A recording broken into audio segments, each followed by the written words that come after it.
Let's get more on this. We're joined from Canberra by Levi West, Director of Terrorism Studies with Charles Sturt University. Thanks for joining us this morning. Can I ask you, what is more worrying for you? The fact that personal details have appeared online, or the fact that Australian authorities appear to have been unaware that this occurred? I think probably more worrying than either of those is that this is the continuation of a trend that we've been seeing for some time by ISIS in particular, but terrorist groups more generally, to use the internet for a range of different purposes, including propaganda and recruitment, but also increasingly for a sort of decentralised version of command and control. So encouraging people to hit specific targets and providing them with permissions and those sorts of things. Now, this list has reportedly been released by the group calling itself Islamic State Hacking Division. Do we know anything about this group? We've seen the name pop up previously. There was an incident very similar to this in the United States earlier this year, where the personal details and addresses of a number of US servicemen were released with the same sort of encouragement to go to the addresses and contact and kill those servicemen. But it also fits in within a pattern of broader behaviour by ISIS in particular, of using social media to distribute information that provides suggested targets and then encourages people, in the context of a broader story about encouraging individual and small group activity, to go and attack targets that they suggest. Just how prominent is online propaganda from Islamic State and its sympathisers?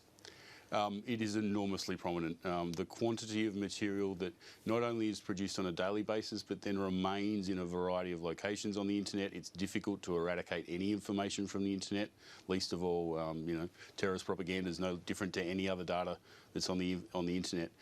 It's exceedingly difficult to remove. It's exceedingly difficult to identify all of the sources, and with such high levels of distribution on a daily basis, it's the challenge that security agencies and the companies that are involved face in trying to manage this is substantial.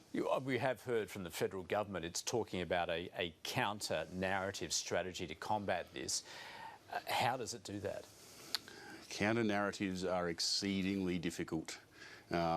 The narrative that ISIS is working within has a history that's at least the 15 years since 2001 old. It's very well established. It has an established set of symbols and shorthands that communicate things very simply and easily.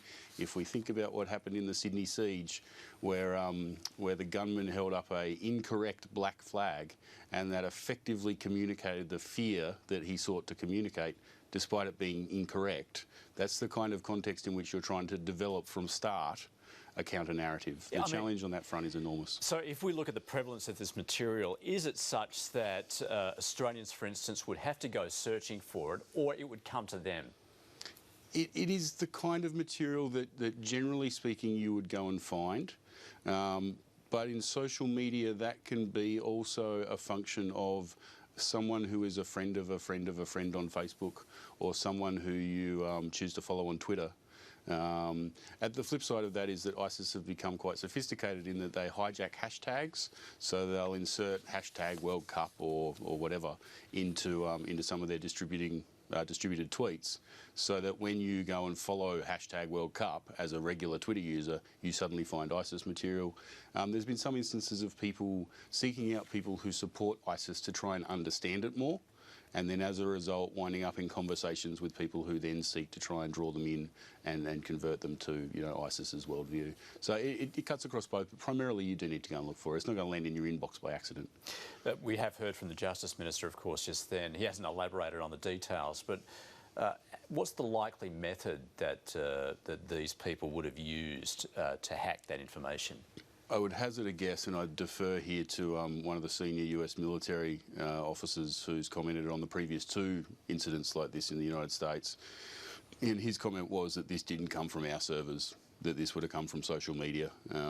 So if you compare the kind of level of hardening that a Department of Defence system has to a person's individual Facebook, I think one of those looks much more like the candidate for where the data came from than the other. So perhaps that's a lesson for those people who may have sensitive material simply on accounts such as Facebook and the like. Yeah, I mean, in the world of social media, it's almost, if you have an online profile, if you have any, you can't avoid having information online. We live in a world where if you have a bank account, you have to do it online. If you want to interact with many arms of government, you have to do it online. There's very few people in the Western world, at least, who can avoid having an online footprint. And if it's online and it's digital, it can't be 100% secure. It just needs a good enough hacker to get around it. Social media is reasonably easy to get into.